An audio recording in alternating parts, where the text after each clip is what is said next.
भगवान को जय श्री श्री नारद भगवान को जननी पार्थिवरा माता को ईश्वरी माता को काली माता को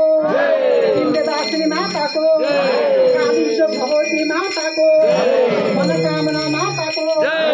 राष्ट्रीय देवता श्री पशुपतिनाथ को श्री रामचंद्र भगवान को वैकुंठवासी लक्ष्मी नारायण भगवान को गोकुलवासी राधा सर्वेश्वर भगवान को विशाल धाम को रामेश्वर धाम को मुक्तिनाथ धाम को द्वारिका धाम को शिखर धाम को क्षेत्र को हरिद्वार भगवान को गोमती गंगा को भगवती को धाम को नवदलेश्वर धाम को देवता को देवता को देवता को देवता पशुपतिनाथ को देवता पशुपतिनाथ को कीर्तन मंडली को कीर्तन मंडली को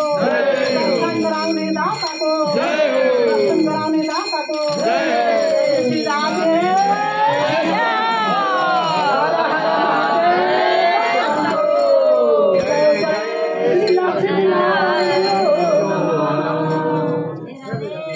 राधे राधे।